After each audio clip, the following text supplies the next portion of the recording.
प्रिय विद्यार्थियों नमस्ते। आप देख रहे हैं आपका अपना YouTube चैनल और मैं हूं डॉक्टर सत्य मुदिता स्नेही, असिस्टेंट प्रोफेसर संस्कृत। हमने कालिदास का जीवन परिचय पढ़ लिया है। आज हम कालिदास के ग्रंथों का परिचय लेंगे।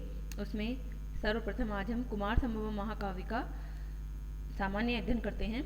कुमार संभवम कालिदास का रचना है जो कि उन्होंने अपने जीवन के अंतिम समय में लिखी थी। कुमार संभवम में कुमार क्या है? कुमार कार्तिकेय का संभव यानी उत्पत्ति, उसका जन्म होना, यानी कि मुख्य इसमें घटना है कि कुमार कार्तिकेय की उत्पत्ति यानी जन्म की घटना होने की वजह से इसका नाम कुमार संभवम महाकाव्य रखा गया है। कुमार संभवम महाकाव्य में कुल 17 सर्ग हैं, जिसमें से जो 8 प्रथम सर्ग हैं वह बहुत ही उत्कृष्ट हैं और इस 8 सर्गों के उत्कृष्टता के आधार पर ही जो महाकाव्य के लक्षण हैं वो ये रखे गए हैं कि कम से कम महाकाव्य में 8 सर्ग तो होने ही चाहिए, क्योंकि इसमें हमें 8 के बाद जो 9 से लेकर 17 तक सर्ग मिलते हैं उनमें ये माना जाता है कि वो संभवतः कालिदास की रचना नहीं है, अपितु किसी अन्य ने उसमें जोड़ दिया है उसको। तो इस प्रकार से है। अब देखिए इस महाकाव्य में मुख्य घटना क्या है। हिमालय की पुत्री पार्वती है, वह तपस्या करके शिव को पति रूप में प्राप्त करती है और जब उनका शिव और पार्वती का विवाह हो जाता है तो कुमार की यानी स्कंद उनका दूसरा नाम है, उसकी उत्पत्ति यानी जन्म होता है और उसके बाद वह तारकासुर नाम के असुर का वध करता है, जो स्कंद है यानी कुमार है, और देवताओं को तारकासुर के जो आतंक से बचाता है। इस प्रकार की इसकी घटना है। अब इसमें आपको ये जानना है कि आखिर शिव पार्वती के पुत्र ही तारकासुर को मारेगा, यह क्या बात थी, इसमें क्यों ऐसा था। तो तारकासुर नाम का एक असुर था, उसने वरदान के रूप में यह प्राप्त किया था कि उसे कोई भी नहीं मार सकेगा, केवल शिवजी का पुत्र ही उसे मार पाएगा। अब जो शिवजी का पुत्र है वह शिवजी का पुत्र उत्पन्न कैसे हो, शिवजी का वीर्य से उत्पन्न हो। तो इसमें जो प्रथम सर्ग है उससे पहले आपको मतलब प्रथम सर्ग में ये घटनाक्रम आपको जानना पड़ेगा कि शिव और पार्वती के जो हम शिव और पार्वती को माता पिता के रूप में मान के पूजा करते हैं, उससे पहले पार्वती का एक और दूसरा रूप था, मतलब एक जन्म था सती, देवी सती के रूप में। तब वह दक्ष की पुत्री के रूप में उत्पन्न हुई थी और उन्होंने अपने पिता की मर्जी के खिलाफ शिव जी से विवाह किया था। और जब पिता की मर्जी के खिलाफ उन्होंने विवाह किया था तो एक बार जो यक्ष थे, दक्ष प्रजापति थे, जो उन्होंने यज्ञ किया और यज्ञ में अपने दामाद को नहीं बुलाया क्योंकि वह उससे अप्रसन्न थे, क्योंकि उनकी पत्नी ने उनकी बेटी ने अपनी मर्जी से विवाह किया था। तो इस बात का उलाहना देने के लिए पार्वती जो कि सती के रूप में है यानी सती भगवती सती, वह अपने पिता के यज्ञ में पहुंची और उन्होंने उस तरह से कहा कि आपने मेरे पति को क्यों नहीं बुलाया, आपने उनको नहीं बुलाकर अपमान किया है, सबको बुलाया है। तो कुछ बेटी और पिता में कहा सुनी हुई, तो जो भगवती सती थी उन्होंने उस दक्ष के यज्ञ में ही अपने आप को एक तरह से वो कर दिया, अपना प्राण त्याग दिया। यज्ञ की जो यज्ञ वेदी होती है, अग्नि जल रही थी जिसमें यज्ञ अग्नि प्रज्वलित हो रही थी, उसमें ही वो कूद गई और वो मर गई। अब इसके बाद जब शिव जी ने सुनी तो उन्हें बहुत ही मतलब गुस्सा भी आया और वह अब जो दक्ष थे उनसे क्रोधित होते हुए और अपने जीवन में वैराग्य को अपनाते हुए उन्होंने क्या किया, एक महायोगी के रूप में तपस्या में लीन हो गए वो और पूर्णतः वैराग्य ले लिया उन्होंने। अब इस स्थिति में जो इधर था तारकासुर का बहुत ज़्यादा आतंक हो रहा था, तो इसके उपाय को जानने के लिए पहुँचे देवता लोग ब्रह्मा जी के पास कि क्या करें। तो ब्रह्मा जी ने कहा कि शिव जी का पुत्र होगा वही इस तारकासुर को मार पाएगा, क्योंकि उसने ऐसा वरदान प्राप्त कर रखा है। अब शिव जी तो वैराग्य बने हुए हैं, वो उनके पुत्र कैसे उत्पन्न हो। तो वहाँ पे वो उपाय बताते हैं कि आप जो हैं शिव जी की तपस्या को किसी भी तरह से भंग कीजिए और पार्वती और शिव जी का मिलन करवाइए, विवाह करवाइए, तब जो पुत्र उत्पन्न होगा वह उसको मारेगा। और इसी तरह से इसमें होता है संक्षेप में घटनाक्रम कि शिव और पार्वती का विवाह होता है, तारकासुर का वध करने के लिए कुमार कार्तिकेय का जन्म होता है, देवताओं में और असुरों में संग्राम होता है, जो स्कंद है वो सेनापति बनते हैं देवसेना के और युद्ध होता है और उसको मार देते हैं। इस प्रकार संसार को तारकासुर के आतंक से मुक्ति मिलती है। ये तो इसकी संक्षेप में कथा है। अब देखिए इसमें जो हम देखेंगे सर्ग वाइज कथा। तो इसमें 17 सर्ग हैं। प्रथम सर्ग में क्या है, प्रथम सर्ग में है इसमें हिमालय वर्णन तथा पार्वती की उत्पत्ति। अब देखिए हिमालय की पुत्री है पार्वती, तभी तो उन्हें पर्वत की पुत्री होने से पार्वती कहा जाता है। तो पर्वत की पुत्री होने से पार्वती, हिमालय तो उनके पिता हैं और माता कौन है, माता उनकी मैना है। तो यहाँ पर जो सती थी, जो पिछले जन्म में मर गई थी, उसमें यज्ञ कुंड में क्या कहते हैं आत्मदाह कर लिया था उन्होंने एक तरह से। तो अगले जन्म में वो पार्वती के रूप में हिमालय की पुत्री के रूप में जन्म लिया उन्होंने। और जब वो युवा हो गई तो जो नारद जी पधारे और उन्होंने भविष्यवाणी की कि ये जो पार्वती है इनका विवाह शिव जी से होगा और शिव ही इनके लिए योग्य वर होंगे। तो इनके जो पिता थे, पिछले जन्म में जो पिता थे वो थे पिता दक्ष, और वर्तमान जन्म में जो इनके पिता है वो है हिमालय। उनकी माता क्या है, मैना और हिमालय से पुत्री के रूप में पार्वती उत्पन्न हुई। और इनके बड़े भाई का नाम मैनाक था, पार्वती के भाई का नाम मैनाक था, यानी हिमालय के पुत्र का नाम मैनाक था। हिमालय और मैना के पुत्र के नाम मैनाक था। मैनाक के उत्पत्ति के बाद में पार्वती की उत्पत्ति हुई। और इस प्रथम सर्ग में ही पार्वती के बहुत मतलब सौंदर्य का वर्णन है, नक्श का वर्णन है पूरा कि पार्वती कितनी सुंदर है। उसके बाद में क्या होता है कि दूसरे सर्ग में क्या कथा आती है कि तारकासुर से पीड़ित देवताओं का ब्रह्मा जी के पास जाना होता है और वो कहते हैं कि कैसे हमें इस तारकासुर के आतंक से मुक्ति मिले। तो ब्रह्मा जी बताते हैं कि आप जो हैं शिव और पार्वती का मिलन करवाइए, विवाह करवाइए, तभी पुत्र उत्पन्न होगा तारकासुर और वह ही मारेगा। पुत्र उत्पन्न होगा स्कंद यानी कार्तिकेय और वह मारेगा तारकासुर को, और तारकासुर का इस संसार से नाश हो जाएगा, तब सभी को मुक्ति मिल जाएगी। दूसरे सर्ग में इस कथा का सारांश है, बहुत संक्षेप में कथा है। तृतीय सर्ग में क्या है कि अब शिव जी तो बैठे हैं उसमें तपस्या में, तो शिव जी कैसे पार्वती को वो करें, मतलब उनका प्रेम कैसे हो पार्वती के प्रति। तो कामदेव जो कि प्रेम के देवता हैं वह इंद्र के द्वारा भेजे जाते हैं शिव की तपस्या को भंग करने के लिए, कि शिव जी की तपस्या भंग हो और वो देवी पार्वती को देखें और आपस में उनमें प्रेम हो और विवाह हो जाए।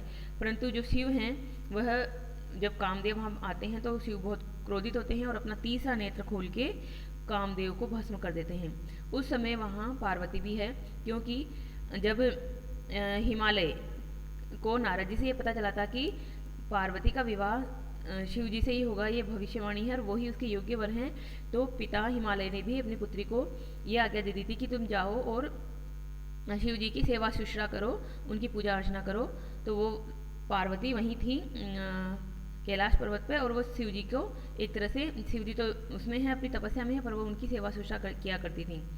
तो इस क्रम में देवताओं को लगता था कि जब वह शिव जी और पार्वती आपस में हैं, वहीं पर एक जगह हैं और पार्वती उनकी सेवा शुश्रा करती है, तो अवश्य ही उन्हें इससे प्रेम हो जाएगा। परंतु शिव जी तो बिल्कुल अपनी तपस्या में रहते हैं और बिल्कुल वो ध्यान ही नहीं देते कि कोई मेरी सेवा कर रहा है या कौन मेरे सामने उपस्थित है कौन नहीं है।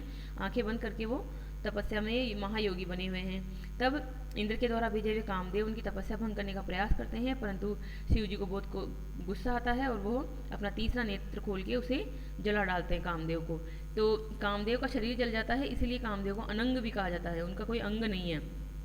अब कामदेव की पत्नी है रति, वो क्या करती है कि पति का नाश हो गया तो वो बहुत विलाप करती है। तो जो चतुर्थ सर्ग है उसमें रति के विलाप का वर्णन है। यहाँ पे विलाप प लिखिएगा इसको, पति के नाश पर यानी कि कामदेव के नाश पर रति का विलाप हुआ, और यह करुण रस से भरपूर है ये सर्ग, चौथा सर्ग।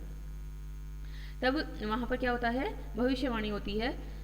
वो रति दुखी होकर मरना चाहती है कि मेरे पति का नाश हो गया तो मैं भी मरूंगी। तब वहाँ आकाशवाणी होती है कि नहीं, तुम्हारे पति पुनः जीवित होंगे, शिव की कृपा से ही पुनः जीवित हो जाएंगे। तो इससे उनको आशा बनती है और वो किसी भी तरह जीवन यापन करने लगती है, मतलब कि वो प्राण त्याग नहीं करती। यहाँ तक चतुर्थ सर्ग की कथा है। अब पंचम सर्ग, पंचम सर्ग बहुत इंपॉर्टेंट है, सभी परीक्षाओं में यह रखा जाता है। बीए प्रथम वर्ष की कक्षा में भी पंचम सर्ग ही कोर्स में है। तो इसमें क्या होता है, जब पार्वती अपने सामने ही कामदेव को भस्म होता हुआ देखती है तो उन्हें लगता है कि काम के देवता ही शिव जी के द्वारा भस्म कर दिए गए, तो ये जो मेरा सौंदर्य है वो कैसे शिव जी को प्रभावित कर पाएगा। तो सौंदर्य से अब शिव जी मुझे नहीं मिलेंगे, मुझे तो घोर तपस्या करनी पड़ेगी और घोर तपस्या करके ही मैं शिव जी को प्राप्त करूँगी। तो पार्वती जो हैं वो अपने पूरे राजसी जो वेशभूषा थी उनको छोड़कर पंचाग्नि तपस्या के रूप में घोर तपस्या करती है। उसकी तपस्या से प्रसन्न होकर जो शिव जी हैं वो परीक्षा लेने के लिए ब्रह्मचारी के वेश में वहाँ आते हैं और पार्वती का और शिव जी का आपस में बातचीत होती है। काफ़ी आलोचनाएं करते हैं शिव जी, जो कि खुद ही ब्रह्मचारी के वेश में यानी रूप बदल कर वहाँ आए हुए हैं। तब पार्वती शिव जी के प्रति अपना अनन्य प्रेम प्रकट करती है और किसी भी तरह की आलोचना बर्दाश्त नहीं करती पार्वती शिव जी के बारे में। तब शिव जी उसके तपस्या से प्रसन्न होते हैं और ये कहते हैं कि हे देवी, आज से मैं तुम्हारी तपस्या के द्वारा खरीदा हुआ दास हुआ और मैं तुम्हारा हुआ। इस तरह का घटनाक्रम 5वें सर्ग में है और 5वां सर्ग बहुत इंपॉर्टेंट होता है परीक्षाओं के लिए, हम भी इसको बहुत विस्तार से पढ़ेंगे। अब छठे सर्ग में क्या होता है कि विवाह के लिए तैयार हो गए शिव जी, तो विवाह के इच्छुक जो शिव हैं वह पार्वती के एक तरह से मांग करने के लिए पार्वती के पिता के पास सप्त ऋषियों को भेजते हैं। पार्वती के पिता हिमालय हैं, उनके पास, क्योंकि शिव जी के तो माता पिता का कुछ पता ही नहीं है, शिव जी तो स्वयंभू हैं, तो सप्त ऋषि मिलकर पार्वती के पिता के पास जाते हैं एक तरह से पार्वती का हाथ मांगने के लिए, यानी विवाह के लिए, कहने के लिए कि आप इनका विवाह कर दीजिए। तब 7वें सर्ग में क्या होता है कि शिव की वर यात्रा निकलती है, यानी कि जो क्या कहते हैं बारात निकलती है, शिव जी की बारात निकलती है और वो पार्वती के घर पहुंचते हैं और पार्वती और शिव जी का विवाह होता है। तब आगे 8वें सर्ग में क्या होता है, शिव जी और पार्वती का दाम्पत्य जीवन बहुत कुशलतापूर्वक चल रहा होता है और इसी समय बहुत आमोद प्रमोद का वर्णन है, बहुत तरह का एक तरह से है। अभी जो 8वां सर्ग है, यहीं तक कुछ विद्वान मानते हैं कि 8 सर्ग तक ही ये जो ग्रंथ है वह कालिदास का है। बाकी के जो इसमें सर्ग हैं 9 से लेकर 17 तक वो किसी अन्य ने डाले हैं, क्योंकि इसमें बहुत सारे वो हैं विभिन्नताएं हैं। कालिदास की काव्य शैली से, काव्य की रचना शैली से वो मैच नहीं करते। अभी हम आगे देखेंगे कि किस तरह से उसमें विभिन्नता है। तो इस प्रकार कुछ विद्वान केवल 8 सर्ग तक की कालिदास की रचना मानते हैं। अब देखिए 9वां सर्ग में क्या आता है। 9वें सर्ग में आता है कि दाम्पत्य सुखानुभव करते हुए विविध प्रकार के पर्वतों आदि पर घूमकर कैलाश पर्वत पर वापस आ जाते हैं। एक तरह से शिव और पार्वती, यानी कि शादी होने के बाद में जैसे नव दंपत्ति घूमने निकलते हैं, घूमने फिरने निकलते हैं, वर्तमान में भी यही होता है कि हनीमून पे जाते हैं, उसी तरह से यहाँ पर भी शिव और पार्वती जो हैं वो विवाह के पश्चात विविध प्रकार के स्थलों पर घूमकर वापस अपने घर पे यानी कैलाश पर्वत पे आ जाते हैं। फिर 10वें सर्ग में क्या होता है कि कार्तिकेय, यानी जिसका नाम कुमार भी है और स्कंद भी उसका एक नाम है, वो पार्वती के गर्भ में आ चुका है, यानी कि पार्वती की गर्भावस्था का इसमें वर्णन है। फिर आता है 11वां सर्ग। 11वां सर्ग में क्या है, कुमार का जन्म होता है, कुमार कार्तिकेय का जन्म हो जाता है और कुमार का बाल्य वर्णन है, बचपन उसका किस तरह से बीत रहा है, किस तरह की उसकी गतिविधियां हैं, इत्यादि इत्यादि। फिर आता है कुमार संभव में 12वां सर्ग। 12वां सर्ग में क्या है, कुमार का सेनापतित्व। सेनापतित्व का क्या मतलब है, यानी कि उसका जो युद्ध कौशल के रूप में है, सेनापति है और कुशल सेनापति है, क्योंकि देवताओं का और दानवों का जब युद्ध होगा तो ये देवताओं की तरफ से सेनापति ही बनकर जाएंगे और अग्रणी होंगे सेना में और यही उनको मारेंगे। अब कुमार का सैन्य संचालन है इसमें सर्ग 13 में कि किस प्रकार से वो सेना को संचालित करते हैं। सर्ग 14। सर्ग 14 में क्या है, देव सेना का आक्रमणार्थ प्रयाण। देव की सेना, देवताओं की सेना, जिसके सेनापति कुमार हैं, कुमार कार्तिकेय हैं, वह तारकासुर पर आक्रमण करने के लिए प्रयाण करते हैं, निकल पड़ती है सेना। बहुत जो है चतुरंगिणी सेना होती है, उस तरह से वो निकल पड़ती हैं। अब देखिए इसमें सर्ग चल रहे हैं, तो आपको पता ही है कि महाकाव्य में तो सर्ग होते हैं, तो ये सर्गों में विभाजन है। फिर सर्ग 15 में क्या होता है, सर्ग 15 में है देवासुर सैन्य संघर्ष। देव और असुर, देवताओं का, और असुर यानी दानवों का सैन्य संघर्ष होता है। देवताओं की तरफ से हैं कुमार कार्तिकेय और दानवों की तरफ से मुख्य जो पात्र हैं वो हैं ताड़कासुर। इन दोनों में संघर्ष होता है और जो कार्तिकेय हैं वह उन्हें मार डालते हैं युद्ध में पराक्रम दिखाते हुए। तो इस प्रकार से है इसमें। अब देखिए 16 में क्या है, सर्ग 16 में, सर्ग 16 में है युद्ध का ही वर्णन है और बहुत अलग तरह से मतलब है कालिदास का। इसमें ऐसा माना जाता है कि कालिदास ने ये लिखे ही नहीं हैं, परंतु फिर भी हमें मिलते हैं तो हम इनको जानेंगे और आपसे एग्जाम में पूछा जाए तो यही बताएंगे कि कालिदास के जो कुमार संभव महाकाव्य में 17 सर्ग हैं। 16 सर्ग में भी युद्ध वर्णन, 17वें में भी युद्ध वर्णन है और लास्ट में जाकर 17वें सर्ग में ही तारकासुर का वध हो जाता है। इस प्रकार से यहाँ पर कुल 17 सर्ग हैं। अब इस आपको इसमें युद्ध का वर्णन आया, ये आपको पता ही चल रहा है कि युद्ध का वर्णन है। तो इसका जो मुख्य रस होगा वो कौन सा होगा? मुख्य रस में वीर रस है। श्रृंगार भी है क्योंकि शिव और पार्वती का आपस में जब मिलन होता है, विवाह होता है तो श्रृंगार होता है। तो परंतु मुख्य रस तो वीर है, श्रृंगार गौण के रस के रूप में है। और रति का विलाप जो आया था चतुर्थ सर्ग में, वहाँ पर क्या था? करुण रस का भी इसमें हमें दिखाई देता है। तो इस प्रकार से बहुत सारे रस इसमें हैं। फिर अभी कथा आखिर ली कहाँ गई है? ज़्यादातर कथाओं के जो स्रोत होते हैं रामायण और महाभारत होते हैं। इस कथा का स्रोत भी रामायण और महाभारत है, परंतु पुराणों की दृष्टि से अगर हम इसको देखें तो शिव महापुराण और स्कंद महापुराण में भी ये कथा मिलती है। क्योंकि शिव महापुराण का मतलब हुआ शिव जी के संबंध में कथा होगी, और स्कंद मतलब कार्तिकेय के संबंध में वहाँ पे कथा होगी। तो इस प्रकार से ये में हमें मिलता है। और रामायण महाभारत से भी इसका जो उपजीव्यत्व देखा जाता है कि आखिर रामायण और महाभारत में भी ये है। तो देखिए कि ये जो कुमार संभवम की कथा का प्रमुख उपजीव्य ग्रंथ महाभारत भी माना जाता है। महाभारत के शांति पर्व एवं अनुशासन पर्व में शिव और पार्वती के विवाह की यह कथा अनेक अध्यायों में वर्णित है। महाभारत में आपको पता है कि 18 पर्व हैं। 18 पर्वों में से शांति पर्व और अनुशासन पर्व में शिव पार्वती के विवाह की कथा आती है। वाल्मीकि जो रामायण है उसके बालकांड एवं उत्तरकांड में भी शिव पार्वती की यह कथा उपलब्ध होती है। किंतु कुमार संभवम की कथा वस्तु पर महाभारत का प्रभाव अधिक दृष्टिगोचर होता है, यानी कि महाभारत से अधिक ली गई है। कालिदास की कल्पना प्रवणता ने प्रख्यात कथा वस्तु में जिस प्रकार से नाटकीय मोड़ दिए हैं, उससे कथा का रूप श्रव्य से बढ़कर दृश्य होने की योग्यता आ गई है। यानी कि कालिदास ने इसको ऐसा बना दिया है कि सिर्फ सुना नहीं जाता है, बल्कि इसको मंचन भी किया जा सकता है। देखने की भी योग्यता इसमें आ गई, दृश्य होने की भी योग्यता इसमें आ गई है। अब हम देखते हैं कि कुमार संभव में जो बताया मैंने पहले आपको कि 17 सर्ग हैं। 17 में से प्रथम 8 सर्ग ही कालिदास की कृति माने जाते हैं। कुछ विद्वानों की मान्यता है कि अन्य 9 सर्गों को किसी अवर लेखक ने कुमार संभव में इसलिए जोड़ दिया जिससे कालिदास की इस कृति पर महाकाव्य के लक्षण घटित हो सकें। तो महाकाव्य के लक्षणों में क्या होता है कि कम से कम 8 सर्ग होने चाहिए, पर 8 से ज़्यादा होते हैं। तो कुछ विद्वान ऐसा मानते हैं कि कोई दूसरा लेखक आया और उसने उसी में जोड़ के 8 के बाद से और मतलब इसको बना दिया, आगे पूरा कर दिया। भाषा, भावाभिव्यंजना, वर्णना प्रकार, छंद योजना, किसी भी दृष्टि से ये अंतिम 9 सर्ग कालिदास की अन्य रचनाओं से तो क्या प्रथम 8 सर्गों से ही भिन्न दिखते हैं। यानी कि कालिदास ने अन्य जो टोटल ग्रंथ लिखे हैं वो 7 लिखे हैं, तो उसमें भी कालिदास की शैली बिल्कुल अलग है। और अगर इस कुमार संभव की तुलना करें तो इसके जो 8 सर्ग है, प्रथम 8 सर्ग, उसकी जो शैली है, भाषा है, वर्णना प्रकार है, छंद योजना है, वो सब भी बाद के 9 से लेकर 17 तक के सर्गों से बिल्कुल अलग है। इसलिए कहा जाता है कि ये जो है किसी अन्य की रचना हो सकते हैं बाद के सर्ग। प्रथम 8 सर्गों में ही विषय की दृष्टि से पूर्ण ऐक्य है। कुमार संभवम के 8वें सर्ग में कालिदास ने शिव और पार्वती की रति क्रीड़ा का अत्यंत ही उन्मत्त एवं आपत्तिजनक वर्णन किया है। अतः यह सर्ग आलोचकों के तीव्र कटाक्षों का विषय बना। अब 8वें सर्ग में क्या हुआ कि शिव और पार्वती का जो प्रेम है, रति क्रीड़ा है, उसको उन्होंने एक सामान्य स्त्री पुरुष के प्रेम के समान बहुत ही मतलब क्या कहते हैं अश्लीलतापूर्ण वर्णन कर दिया वहाँ पर। तो आलोचकों ने इसकी बहुत आलोचना की। तो संभवतः हो सकता है कि कालिदास ने इसको वहीं पर छोड़ दिया हो, कि आगे नहीं लिखा हो और वहीं पर समाप्त कर दिया हो।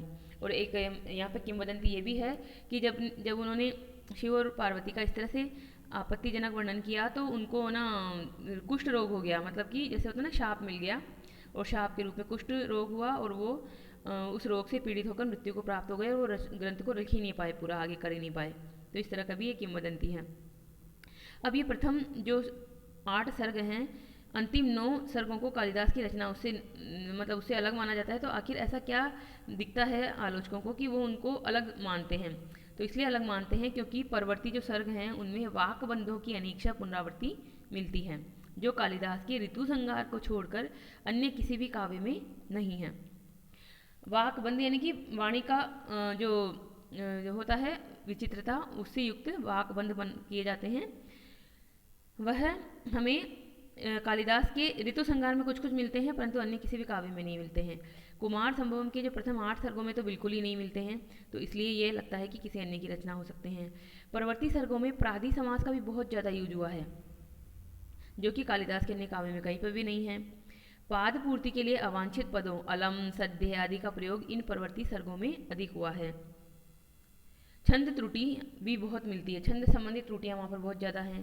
काव्य शास्त्र के रचयिताओं और टीकाकारों ने परवर्ती सर्गों को स्वीकार नहीं किया है, वे इनसे उदाहरण नहीं देते और इन पर टीकाएँ भी नहीं लिखते। जैसे कि काव्य शास्त्र, जैसे हमने छंद पढ़े, अलंकार पढ़े, तो उसमें क्या होता है, जो लक्षण आते हैं, जो उदाहरण आते हैं, वो कहीं कहीं ग्रंथों के ही आते हैं कि कोई रघुवंश का है या कोई कुमार संभवम का है, कोई नीति शतकम का है, इस तरह से ग्रंथों से उठाए जाते हैं वहाँ वो उदाहरण। तो इसके जो बाद के 8 सर्ग हैं वहाँ से किसी भी व्यक्ति ने कोई उदाहरण नहीं लिया है बाद के सर्गों से। तो ऐसा लगता है कि वो कालिदास की अगर रचना रहे होते तो अवश्य शामिल किए जाते, परंतु वो इतने उत्कृष्ट कोटि के नहीं थे और वो बाद में जोड़े गए हैं, बहुत बाद में उसमें जोड़े गए हैं, इसलिए लिया जाना तो स्वाभाविक है कि नहीं लिए जा सकते थे, उस समय तक लिखे ही नहीं गए थे। परवर्ती सर्गों में अलंकारों का चमत्कार नगण्य है। अब अलंकार भी नहीं है, परवर्ती जो सर्ग है उनमें अलंकार ही नहीं, जबकि अलंकार तो कालिदास बहुत यूज़ करते हैं। इस प्रकार से कहा जा सकता है कि जो 9 से लेकर 17 तक के सर्ग हैं वो संभवतः कालिदास की रचना, मतलब कालिदास के नहीं हैं लिखे हुए, वो किसी अन्य के द्वारा लिखकर उसमें जोड़ दिए गए हैं। अब देखिए आखिर कि कोई ग्रंथ हम क्यों पढ़ते हैं, उस ग्रंथ से हमें शिक्षा क्या मिलती है। तो इस ग्रंथ से कुमार संभवम सर्ग कुमार संभवम जो महाकाव्य है जिसमें 17 सर्ग हैं, उससे हमें ये शिक्षा मिलती है कि जो त्याग और भोग है उन दोनों का सामंजस्य होना चाहिए जीवन में। त्याग यानी केवल त्याग से ही नहीं और केवल भोग से ही नहीं, बल्कि दोनों का सामंजस्य होगा, तब कोई एक ऐसी शक्ति का प्रादुर्भाव होगा कि वो आपको असुरीय तत्व जो है होते हैं, दानवी जो तत्व होते हैं, उसे मुक्ति दिलवाएगा। जैसे कि यहाँ पर शिव और पार्वती का मिलन हुआ और एक नई शक्ति कार्तिकेय का जन्म हुआ और उसने जो दानव था, ताड़कासुर था, उससे संसार को मुक्त किया। तो आचार्य हजारी प्रसाद द्विवेदी एक प्रमुख हिंदी के लेखक हैं, व्याख्याकार हैं, उन्होंने क्या कहा है कुमार संभवम के बारे में। कुमार संभवम से हमें एक सांस्कृतिक संदेश मिलता है और वो सांस्कृतिक संदेश क्या है, ये आचार्य हजारी प्रसाद द्विवेदी के ही शब्दों में आप देख लीजिए कि कुमार संभवम में कवि ने अपने जीवन दर्शन को बहुत बड़ी पट भूमिका पर रखकर व्यक्त करने का प्रयास किया है। त्याग के साथ ऐश्वर्य का तथा तपस्या के साथ प्रेम का मिलन होने पर ही स्त्री और पुरुष का प्रेम धन्य होता है। त्याग के साथ ऐश्वर्य और तपस्या के साथ प्रेम होने पर ही स्त्री पुरुष का प्रेम धन्य होता है। त्याग और भोग के सामंजस्य से ही जीवन चरितार्थ होता है। न केवल त्याग चाहिए, न केवल भोग चाहिए, बल्कि दोनों का सामंजस्य चाहिए, तभी जीवन सार्थक होता है। एकांत वैराग्य से आसुरी शक्ति का दमन नहीं किया जा सकता। अब जैसे शिव जी ने वैराग्य धारण कर लिया था और वो तो बिल्कुल जाके बैठ गए थे तपस्या करने के लिए कैलाश पर्वत पर, तो कैसे फिर होगा, मतलब इस दानवीय संसार में जो दानवी तत्वों का नाश करना है और मानवीय तत्वों की सृजना करनी है, उसके लिए त्याग और भोग दोनों का सामंजस्य होना चाहिए। भोग और वैराग्य के यथोचित सामंजस्य ही जीवन चरितार्थ होता है, जीवन की चरितार्थता है। जो प्रेम केवल शारीरिक आकर्षण पर निर्भर करता है वह क्षण स्थायी होता है। यानी कि शारीरिक आकर्षण से उत्पन्न प्रेम तो क्षण स्थायी होता है, क्योंकि शरीर ही क्षण स्थायी है। अगर आपने किसी के चेहरे मोहरे को देखकर उस पर आकर्षित हुए हैं तो वो तो बदल जाएगा कुछ समय बाद। तो इस प्रकार से शारीरिक आकर्षण से नहीं बल्कि आत्मा से प्रेम होना चाहिए। जब तक वह तपस्या की अग्नि में तपकर नहीं निकलता तब तक वह वंद्य है, निष्फल है। यानी प्रेम को पाने के लिए, प्रेम को फलीभूत करने के लिए व्यक्ति को तपस्या की अग्नि में तपना पड़ता है, कुछ त्याग करना पड़ता है, तभी वह सफल होता है। पार्वती का जीवन तपस्या और प्रेम का सामंजस्य है, शिव का भोग और वैराग्य का। तो पार्वती जी जो कि हिमालय पर्वत की पुत्री थी, जो कि पर्वतों के राजा कहे जाते हैं, यानी कि एक तरह से राजकुमारी थी। उन्होंने अपना राजसी टाटवार छोड़कर शिव जी को प्राप्त करने के लिए कठोर तपस्या की है। पंचम सर्ग में हम इसको पढ़ेंगे विस्तार से कि किस तरह से उन्होंने सर्दी, गर्मी, बरसात किसी की भी परवाह ना करते हुए तपस्या की है। और तब शिव जी उनकी तपस्या से प्रसन्न होकर प्रकट होते हैं। शिव जी स्वयं ब्रह्मचारी के वेश में आकर शिव जी के बारे में उन्हें बहुत ही आलोचनात्मक शब्द कहते हैं कि शिव जी तो जो हैं शमशान में रहते हैं, शिव जी तो भस्म लगाते हैं, शिव जी के पास तो कुछ भी नहीं है, घर वगैरह भी, उनका तो जो वाहन है वो भी एक बूढ़ा सांड है, बैल है। तो इस प्रकार से वो तुम्हें क्या सुख देगा, वो तुम्हारे कतई योग्य नहीं है। तुम तो एक राजकुमारी हो, बहुत कोमलांगी हो, तो तुम्हारा और उनका मिलन होना तो बिल्कुल ही उचित नहीं है। तब पार्वती उनकी हर एक आलोचना का बहुत ही सटीक आंसर देते हुए कहती है कि वही मेरे लिए सबसे उपयुक्त वर हैं, और वह उनके पास भले ही कुछ ना हो परंतु वो सारे संसार को सब कुछ देने वाले हैं। इस प्रकार के जो महापुरुष हैं उनको मैं पति के रूप में प्राप्त करके धन्य हो जाऊंगी। इस तरह से कहते हुए वह अनन्य रूप से शिव के प्रति ही अपना प्रेम प्रकट करती है, और इस प्रकार से शिव जी प्रसन्न होकर उनको कहते हैं कि आज से मैं तुम्हारा तपस्या के द्वारा खरीदा हुआ दास हुआ। शिव और पार्वती का विवाह होता है, कार्तिकेय का जन्म होता है, तारकासुर का वध होता है, और संसार को उस असुर से मुक्ति मिलती है। यहाँ पर जो कामदेव आए थे, कामदेव वह जड़ शारीरिक विषयों के आकर्षण के अधिदेवता हैं, क्योंकि काम मतलब प्रेम के देवता हैं। तो जो शारीरिक विषय होते हैं उसके आकर्षण के देवता हैं, यानी कि एक तरह से शारीरिक आकर्षण उत्पन्न करने वाले देवता हैं। सच्चा प्रेम जो होता है ना वो गहराई में पलता है, यानी कि सिर्फ शारीरिक आकर्षण तक तो नहीं होता। सच्चा प्रेम आत्मा की गहराई तक होता है और सुख दुख में हमेशा भागीदार होता है।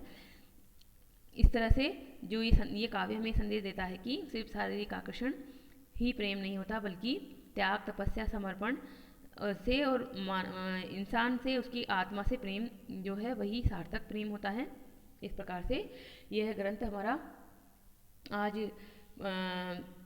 कथा के रूप में तो समाप्त हुआ, परंतु इसकी जो भाषा शैली और रस की दृष्टि से देखें हम तो इसमें रस, मुख्य रस कौन सा है? वीर रस है। इसकी भाषा शैली जो है वो वैदर्भी है, प्रसाद गुण है इसमें, और यह कालिदास की जो 7 रचनाएं हैं उसमें अंतिम रचना है।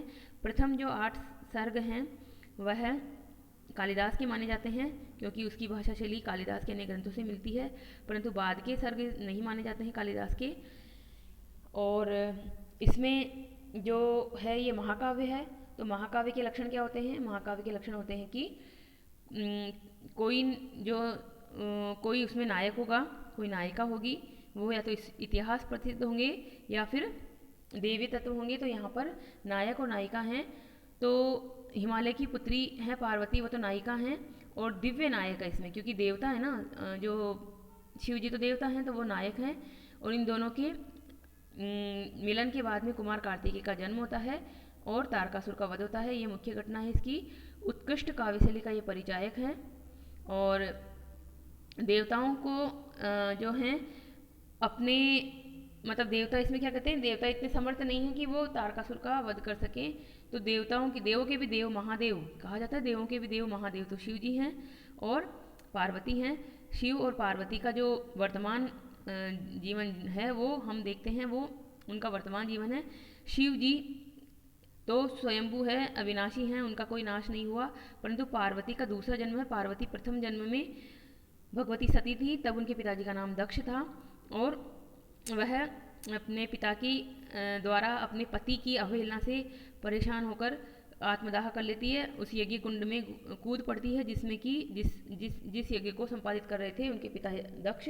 और अपनी पत्नी के इस प्रकार के निधन को सुनकर शिव जी को बहुत दुख होता है और वो वैराग्य धारण कर लेते हैं।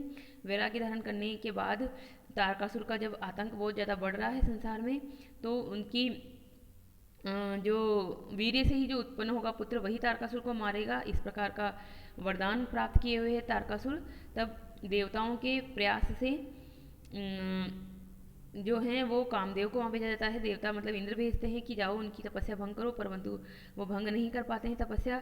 तब पार्वती जो हैं वो कहती हैं कि मेरा रूप सौंदर्य तो शिव जी को प्राप्त करने में समर्थ नहीं है, तो मुझे तपस्या ही करनी पड़ेगी, यानी कि तप के द्वारा ही मैं शिव जी को प्राप्त कर पाऊंगी। तो इस प्रकार से जब देवी जो पार्वती है उनको भी अपने इष्ट को प्राप्त करने के लिए तपस्या करनी पड़ी, तपस्या मतलब मेहनत करनी पड़ी, बहुत एक तरह से त्याग करना पड़ा। तो इसी तरह से इंसान को अपने किसी भी इच्छित वस्तु को प्राप्त करने के लिए, अपने लक्ष्य को प्राप्त करने के लिए बहुत ही मेहनत करनी पड़ती है, तपस्या करनी पड़ती है। तो यही इसका संदेश है। तो आज हम इस ग्रंथ को यहीं समाप्त करते हैं और कल फिर मिलेंगे किसी अन्य विषय के साथ। अगर इस चैनल पर पहली बार आए हैं तो इस चैनल को सब्सक्राइब करके बेल आइकन को दबा लीजिए और वहाँ पर ऑल शब्द को क्लिक करके आप सारे नोटिफिकेशन इसके तुरंत ही प्राप्त कर सकते हैं। अगर आपको वीडियो अच्छा लगे तो लाइक कर दीजिए, और अगर इस ज्ञान राशि को आप अन्य तक पहुंचाने के माध्यम बनना चाहते हैं तो इसे शेयर कर दीजिए, फॉरवर्ड कर दीजिए। और अगर आपके किसी भी तरह के कोई सुझाव हो तो यूट्यूब में कमेंट बॉक्स में अवश्य लिखें। और हमारे इसमें जो चैनल है उस पर प्लेलिस्ट क्रिएट की गई है, वहाँ प्लेलिस्ट पे जाकर देखिए आप। संस्कृत की प्लेलिस्ट में आपको बहुत सारे विषय मिलेंगे, तो प्लेलिस्ट पे जाइए और वहाँ पर अब अगर आपसे अब तक कोई भी विषय छूट गया है तो वहाँ से आप पढ़ सकते हैं। तो धन्यवाद, कल फिर मिलेंगे।